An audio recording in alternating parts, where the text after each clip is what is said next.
Alors, j'ai un bac STI génie électronique, puis ensuite je suis allé à Montpellier faire un BTS des métiers de l'audiovisuel en option montage et technique de post-production dans une école privée qui s'appelle Action Multimédia sur 2 ans. Et ensuite, j'ai fait une autre école privée qui s'appelle Objectif 3D qui m'a formé à l'infographie 3D. Et à la suite de ça, je suis allé à Lille puis à Paris dans des sociétés de production pour travailler sur des séries d'animation 3D comme par exemple Garfield. Ensuite, j'ai eu des opportunités pour revenir sur Montpellier, rejoindre quelques amis pour les aider à faire de la post-production vidéo. Et donc j'ai lancé mon activité de motion designer indépendant en fin 2014.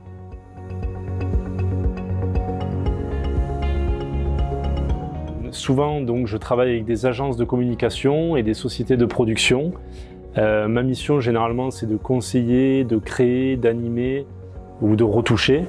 Et les domaines dans lesquels je travaille le plus, c'est l'institutionnel, le marketing ou le sport.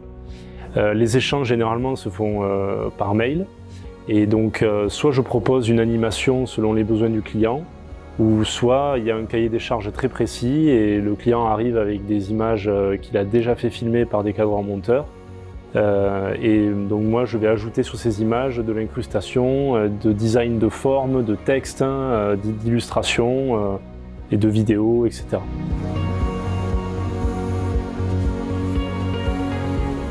Si on est sur le côté indépendant, je dirais savoir communiquer sur soi, son travail, savoir se vendre, c'est parfois plus important que d'être créatif malheureusement aujourd'hui.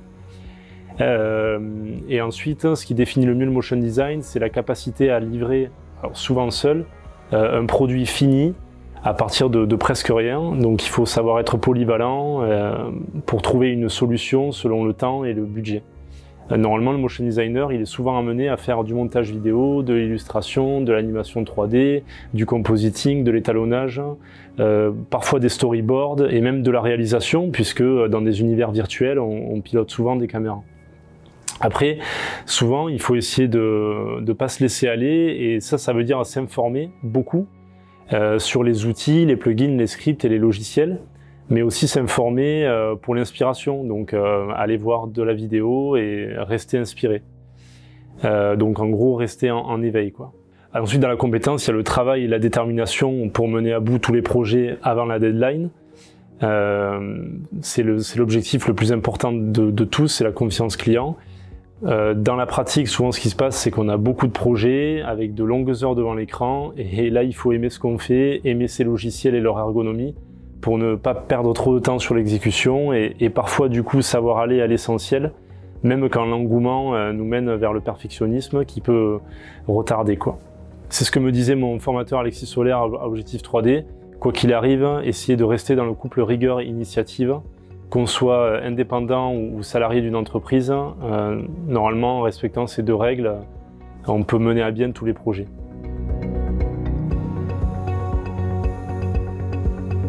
Dans les points positifs et enrichissants du métier, je dirais que c'est la liberté de créer, la liberté d'agir, de prendre toutes les décisions qu'on veut, être maître de son temps. Quand on crée, généralement, le temps passe vraiment très très vite. Donc, vu qu'on a beaucoup de temps de vie à passer au travail, quand on peut s'amuser en travaillant, c'est quand même le top.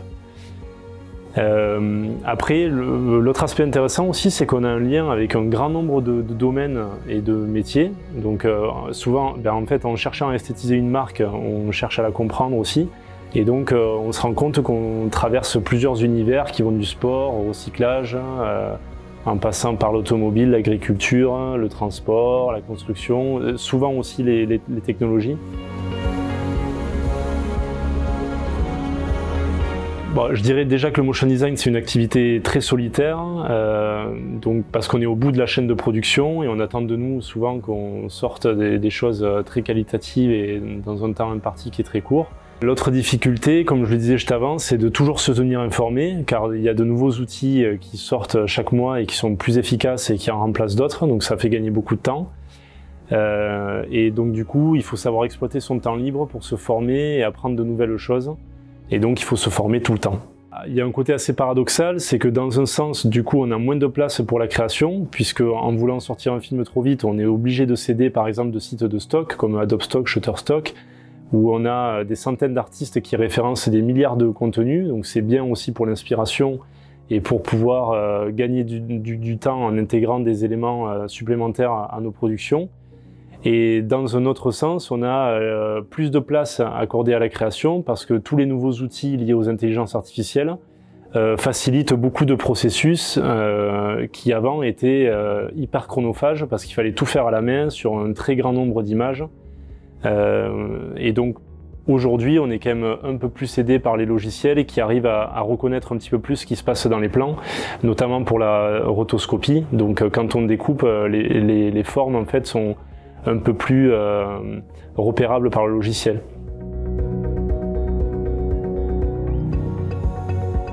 Après, les perspectives du métier, pour moi, je pense qu'elles vont se polariser un peu plus vers la 3D.